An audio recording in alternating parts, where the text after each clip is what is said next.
ஓட்டு போட்டவர் தானே முதலமைச்சர். எங்களுக்கோசம் தானே பேசணும் அந்த முதலமைச்சர். எங்களுக்கோசம் நியாயம் பேசலாம்னா நாங்கள் எதுக்கு முதலமைச்சருக்கு நாங்கள் ஏன் ஓட்டு போடணும்?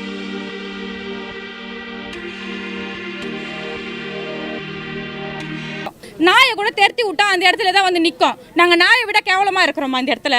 சொல்லுங்க, நாயை விட நாங்கள் கேவலமாக இருக்கிறோமா? இது முதலமைச்சர் காதுக்கு போகாமல இருக்கோம்.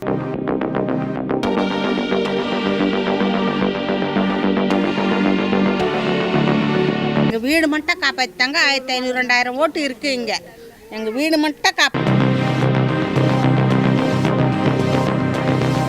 நாங்கள் இங்கே 50 வருஷமாக குடியிருக்கோம். எங்களுக்கு பட்டாவும் வந்திருக்கு. அந்த டைமில் எங்களுக்கு காசு கொடுத்து வாங்கி அந்த பட்டா வாங்கிறது எங்களுக்கு வசதி பத்தலை. அந்த பட்டா வந்து திரும்பி போயிடுச்சு. அப்போ ஆக்கிரமிப்பில் எப்படி அரசாங்க பட்டா கொடுக்கும்? எங்கள் மாமியார், எங்கள் மாமனார், அதுக்கப்புறம் அவங்களோட அம்மா தலைமுறையில் இங்கே இருந்தாங்க. அதுலேருந்து இப்போ நாங்கள் 5 தலைமுறையாக நாங்கள் இங்கே இருக்கிறோம் சார்.